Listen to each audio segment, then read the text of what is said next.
किया, जप किया, ध्यान किया, उपासना किया, साधना किया, वो उस जगतपति राघव राघवेंद्र के दर्शन के लिए किया।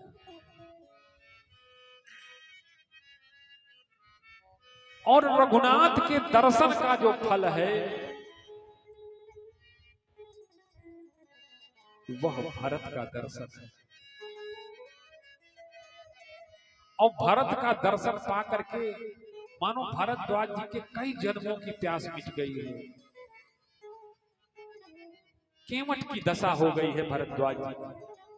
मन ही मन परमात्मा से कह रहे हैं कि अब कछु नाथ न चाहिए मोहे,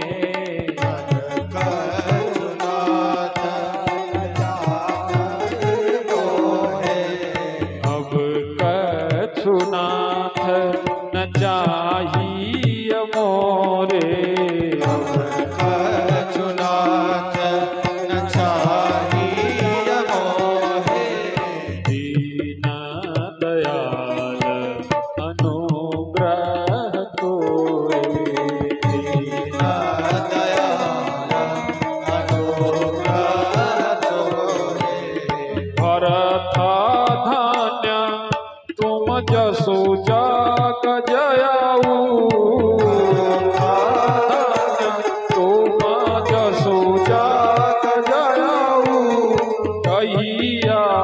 प्रेम मगन मोनि भयो, कहियास प्रेम मगन मोनि भयो, कहियास प्रेम मगन भयो।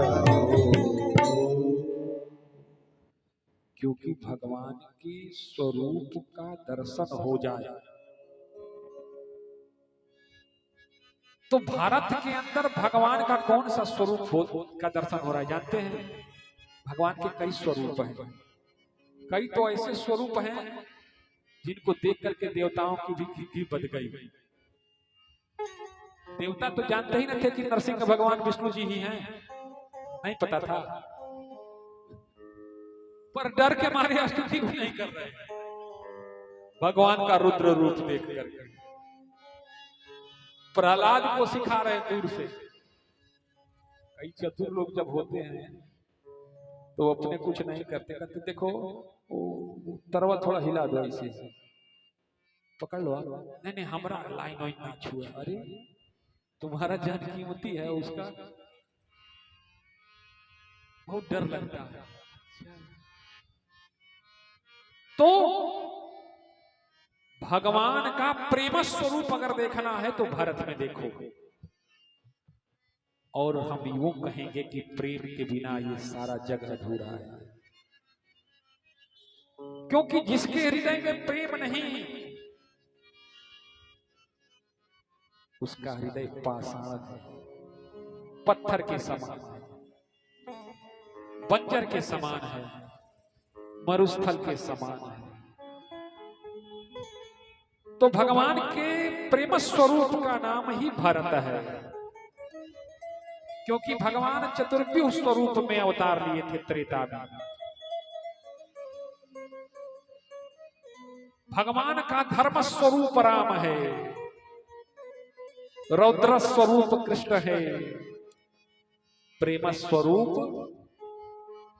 भरत है, और न्याय स्वरूप शत्रुघ्न है। तो भारत के प्रेम, राम के प्रेम स्वरूप भरत का दर्शन करके भरद्वाज जी ने कहा अब इन आंखों को और कुछ देखने की चाह नहीं रही है, क्योंकि भगवान के प्रेम स्वरूप का दर्शन होना बहुत ही दुर्लभ है। भगवान मिल जाएं तो भगवान से अपनी वाली कराना बहुत कठिन होता है, पर व्यक्ति जब प्रेम में आकंठ डूब जाता है ना, तो जिससे प्रेम करता है उसके लिए कुछ भी करने को तैयार हो जाता है। बोलो सही कह रहे हैं कि गलती? जब प्रेम में आकंठ निमग्न हो जाता है, डूब जाता है, तो वह जिससे प्रेम करता है उसके लिए अपना सर्वस्व न्यौछावर करने को तैयार हो जाता है। तो भारत के अंदर भगवान का प्रेम स्वरूप है और भरद्वाज जी कह रहे हैं कि भगवान के प्रेम स्वरूप का दर्शन करना अति दुर्लभ है। भगवान का दर्शन तो असुर भी करते हैं, तपस्या करके असुर। भगवान का दर्शन तो असुरों को भी होता ही ना है, जब कभी अखंड तप करते हैं, कठोर तप करते हैं, हठ धर्म का पालन करके मजबूर करते हैं, विवश करते हैं, तो परमात्मा तो आ ही जाते हैं। पर उनको वो आनंद की अनुभूति क्यों नहीं होती? क्योंकि वहां परमात्मा का प्रेम स्वरूप नहीं होता, क्योंकि वहां परमात्मा भाव विभोर नहीं होता। और प्रवाह तो माई बाप भाव में होता है, क्योंकि है भक्ति होती भाव से, है भाव ईश्वर भावना। जब तक न होवे भावना नहीं भक्ति की सब भावना। तो भक्त के भारत के अंग अंग से, रोम रोम से भक्ति के स्वरूप का ही दर्शन हो रहा है। जैसे राम जी के रोम रोम को देख करके तुलसीदास जी ने लिखा कि कोटि मनोज लजावन हारे। इनके रोम रोम से अंग अंग से करोड़ों कामदेव की सुंदरता लज्जित हो रही है। सो वैसे ही भरत जी के प्रेम स्वरूप का दर्शन करके मानो लग रहा है कि रोम रोम में ही परमात्मा के प्रेम स्वरूप का दर्शन हो रहा है। इसलिए भरद्वाज जी ने कहा कि सब साधन कर सुफल सुहावा, सब साधन कर सुफल सुहावा, सब साधन कर सुफल सुहावा, सब साधन कर सुफल सुहावा, लखन राम सिया दर्शन पावा, लखन राम सिया दर्शन पावा, लखन राम सिया दर्शन पावा, लखन राम सिया दर्शन पावा। भाव विभोर होके भरद्वाज जी जानते प्राण भी कर रहे हैं, क्रिया खा रहे हैं कि सुनहु भरत हम झूठा न कही, सुनहु भरत हम झूठा न कही, सुनहु भरत हम झूठा न कही, सुनहु भरत हम झूठा न कही, उदासीन तापस बन रही, उदासीन तापस बन रही, सब साधन कर सुफला सुहावा, साधन कर सुफला सुहावा, लखन राम सिय दर्शन पावा, लखन दर्शन पावा। सुनो भरत, हम झूठ नहीं कर रहे। उदासीन होकर के तपस्वी की भांति जीवन में अखंड तप किया, वन में पूरी जिंदगी काट दी, पूरे जीवन परमात्मा का एक झलक पाने के लिए, परमात्मा को प्राप्त करने के लिए साधन करते रहे, यत्न करते रहे। तो उस यत्न का फल स्वरूप हमको लक्ष्मण राम और सीता का दर्शन हुआ। पर ते ही कर फलो, ते ही फल कर फल दरस तुम्हारा, ते ही फल कर फल तुम्हारा, ते ही फल कर फल दरस तुम्हारा, ते ही फल कर फल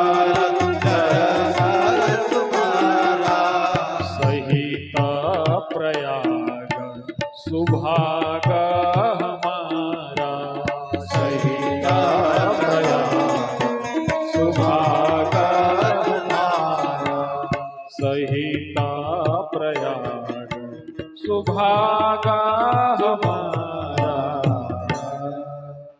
यह हमारा ही नहीं, पूरे प्रयाग का सौभाग्य है।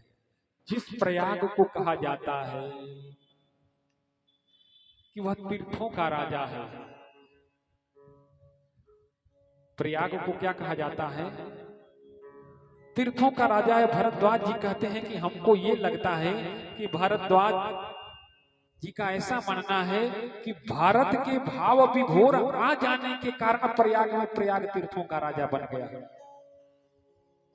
तुलसीदास जी ने तो लिखा है कि राम चरण जहाँ लगी चली जाई, राम चरण जहाँ चली जाई, राम चरण जहाँ लगी चली जाई, राम चरण जहाँ लगी चली जाई।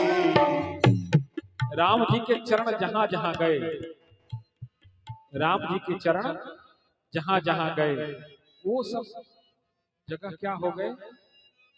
क्या हो गए? तीर्थ हो गए। अब सोचिए कि भरत जी के चरण जहां गए वो तीर्थों का राजा हो गया। इसलिए धन्य भरत तुम सब विधि साधो, धन्य भरत तुम सब विधि साधो, धन्य भरत तुम सब विधि साधो, धन्य भरत सब विधि तुम साधो। धन्य हो भरत। क्यों साधु हो? क्योंकि राम जी के चरण से आपका अगाध प्रेम है। क्या है? प्रेम है। तो जीवन में हम जो कुछ भी करते हैं, पूजा पाठ जप तप नेम व्रत ध्यान धारणा समाधि, ये सब क्या है? इनको अगर एक शब्द में कहा जाए तो ये सब क्या है बताइए? अरे पढ़े लिखे लोग तो लग रहे हो आप लोग, बताओ क्या है? ये भगवान मार्ग पर चलने के साधन है। क्या है? क्या है?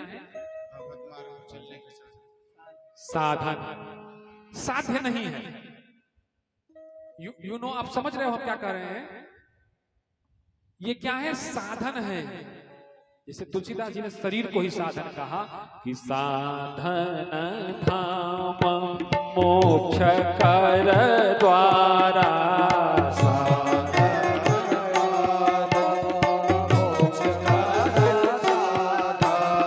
भाई न जे परलोक सवारा, भाई न जे परलोक सिधारा।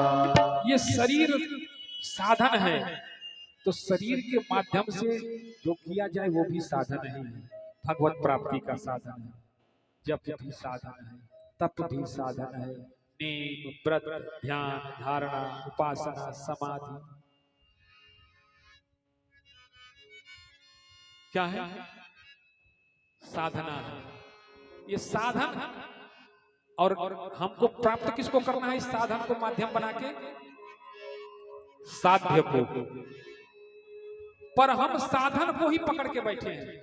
अच्छा, जैसे मान लो स्टैंड पर कोई बस खड़ी है और उसी बस में आप बैठ गए।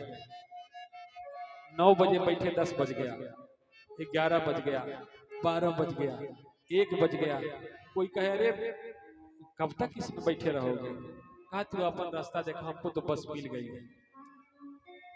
तो क्या बताओ, खड़ी बस को पकड़ के बैठे रहने से तुम अपने गंतव्य तक पहुंचोगे? पहुंच जाए भगवान लोग। जो बस खड़ियाई रही, खड़ा रही, उसमें अगर सवार हो जाए तो अपने गंतव्य तक पहुंचेंगे। जब बस जो चल रही है उसमें सवार होगे और वो तुम्हारे लक्ष्य तक पहुंचाएगा। तो हमारी कमी क्या है? अपन साधन पकड़ के बैठे हैं। कोई जप पकड़ के बैठा है, कोई तप पकड़ के बैठा है, कोई ध्यान पकड़ के बैठा है, कोई पाठ कर रहा है, कोई माला कर रहा है, कोई श्वास प्रश्वास, कोई प्राणायाम, कोई धारणा बना के रखा है। पर ध्यान दीजिए, करना क्या है? इसको निमित्त बना के हमको अपने लक्ष्य तक पहुंचना, इसको पकड़ के नहीं रहना। अच्छा, जैसे यहां से आपको मिर्जापुर जाना है तो यहां से स्वाभाविक है कि बस गाजीपुर तक जाएगी। अब इसके आगे अगर आपको जाना है तो दूसरी बस पकड़ना पड़ेगा कि नहीं? पर कहें कि आप जब हम जाएंगे तो इसी बस से जाएंगे, तो उस बस का परमिट है गाजीपुर टू बलिया, गाजीपुर टू बलिया, तो जिंदगी तो इसी में बीत जाएगी कि नहीं? यहां से आप अपने गंतव्य तक पहुंचे, उसके आगे की यात्रा जो बस कराएगी, उस बस में जब आप सवार हो जाओगे तो वह आपको आपकी मंजिल तक छोड़ देगी। अब समझिए, एक छोटा सा उदाहरण दे रहे हैं ताकि थोड़ा और स्पष्ट हो जाए। केवल मंत्र पकड़ के बैठने से भला नहीं होगा। अच्छा ही बताओ, एक बाबा जी की कुटिया में कुछ शिष्य रहते थे। बाबा जी उन बच्चों को रोज पाठ पढ़ाते थे, तत्व दर्शन, रोज पाठ पढ़ाते थे कि देखो ये संबंध मोह का पिंजड़ा है और जीवन में आगे बढ़ने के लिए पिंजड़े को तोड़ना पड़ता है। जैसे एक रस्सी अगर बंध जाए तुम्हारे पैर में तो तुम्हारी गति प्रभावित हो जाती है, तो इतनी गांठें लगा करके तुम जीवन में कैसे आगे बढ़ सकते हो? तो पिंजड़ा तोड़ो, आजाद हो जाओ। तुमको किसने बांधा है? तुम तो सर्वस्व सब कुछ करने में सक्षम हो, उस परमात्मा के पुत्र हो। गुरुकुल था, रोज भिक्षा यापन करना पड़ता था। सुबह हुआ, गुरुजी नगर में चले गए भिक्षा करने के लिए, बच्चों को, शिष्यों को कुछ को भेज दिया जंगल में लकड़ी लाने के लिए। कुछ शिष्य गुरुकुल में साफ सफाई सेवा कर रहे थे। तो उसी मार्ग से एक बहेलिया कुछ पक्षियों को पकड़ के लेके पिंजड़े में बंद करके बाजार में बेचने जा रहा था। शिष्यों ने देखा कि बड़े रंगीन तोते दिख रहे हैं, तो उसमें से एक तोते को पिंजड़े सहित खरीद लिया और लेकर के कुटिया में टांग दिया उसको। गुरुजी ने देखा, जब भिक्षा मांग के आए तो पिंजड़े में एक नया विद्यार्थी आ गया। अब गुरुजी रोज बच्चों को पढ़ाते, पिंजड़ा तोड़ो और आजाद हो जाओ। मूर्ख हो गया, तुमको किसने बांधा है? मन एवं मनुष्यानाम कारण बंधन मोक्षया। 1-1.5 महीने के अंदर तोते ने भी रट लिया, पिंजड़ा तोड़ो और आजाद हो जाओ, तुमको किसने बांधा है? मन एवं मनुष्यानाम कारण बंधन मोक्षया। अब आश्रम का तो नियम था, रोज भिक्षा यापन करने गुरुजी को जाना पड़ता था, बच्चे हैं तो खिलाने के लिए। एक दिन गुरुजी भिक्षा यापन करने गए, कुटिया में आग लग गई बच्चों की लापरवाही से। कुटिया झोपड़ी जलने लगी, फूस की झोपड़ी थी। सारे विद्यार्थी जान बचा करके बाहर भाग गए, पर अंदर बैठा हुआ तोता जो पिंजड़े में बंद था वो कैसे बाहर आए? अब जैसे जैसे आग की लपटें बढ़ती जाती, तोता चिल्लाता, मन एवं मनुष्यानाम कारण बंधन मोक्षया। पिंजड़ा तोड़ो और आजाद हो जाओ, तुमको किसने बांधा है? खूब तेजी तेजी से चिल्लाए, जैसे जैसे आग की लपट बढ़ती जाए, पिंजड़ा तोड़ो आजाद हो जाओ, पिंजड़ा तोड़ो आजाद हो जाओ, तुमको किसने बांधा है? शिष्यों ने कहा कि अरे लग रहा है तो झुपड़ी में छूट गया, उसको बचाना पड़ेगा। कुछ विद्यार्थी कंबल को पानी से भिगो के ओढ़ के गए पिंजड़े के पास, तो वहां एक अचंभा देखा, अचरज देखा। जानते हैं क्या? पिंजड़े का गेट खुला हुआ था। कहीं तो गजब पागल है तोता भाई, गेट तो खुला ही है और कह रहा है पिंजरा तोड़ो आजाद हो जाओ। तोड़ने की क्या जरूरत थी, तो खुला है तो उड़ सकता है। झूठे ही हम लोग जान जोखिम में डाल के उसको बचाने चले आए। पर कुछ विद्यार्थियों ने कहा अब तो चले ही आए तो बचा ही लिया जाए। पिंजरा ऊपर रस्सी में बांधा था, तो पिंजरे के गेट से किसी विद्यार्थी ने हाथ अंदर डाला तो तोता लगा काटने उसको। सोचो विद्यार्थी क्यों हाथ डाल रहा है पिंजरे के अंदर, क्यों डाल रहा है? तोते को जलती हुई आग से निकालकर बाहर फेंकने के लिए, बचाने के लिए। पर तोता उस विद्यार्थी के हाथ को ही काटने लगा। अब उसने देखा कि हाथ काटने से बात नहीं बनेगी, तो उस पिंजरे को पैरों से ऐसे जकड़ लिया मानो पिंजरा ही उसका सर्वस्व। अब ये देख करके विद्यार्थी दंग रहा, पर उसने सोचा चलो कुछ भी हो, जबरदस्ती करके पिंजरे से तोते को खींचा, बाहर निकाला और बाहर निकाल के छोड़ दिया। इतने में गुरुजी आ गए, कहा अरे तोते को अंदर करके आग लगा दिए थे क्या? तो शिष्यों ने पूरा घटनाक्रम बताया। गुरुजी कहे जानते हो वो तोता कौन है? वो तोता तुम और हम हैं, और पिंजरा ये संबंध है, संसार है। सभी लोग इसी में, गेट नहीं है, बिना गेट वाला है। पर लोग कहते हैं बंधे न है। हाँ, हम आपकी तरह छुट्टा नहीं है। तुमको किसने बांधा है? ये करते समय नहीं बंधे हो, ये जब रगड़ते हो तो इस समय नहीं बंधे हो, चीलम खींचते समय नहीं बंधे हो, दारू का बोतल मुंह में डाल के टल्ल होते समय नहीं बंधे हो, सिगरेट पीते समय नहीं बंधे हो, अब भगवान का भजन करते समय बंधे हो। किसने बांधा है? मन से ही बंधन है और मन से ही मुक्ति। मन से ही, मन एवं मनुष्यानाम कारण बंधन मोक्षयाः।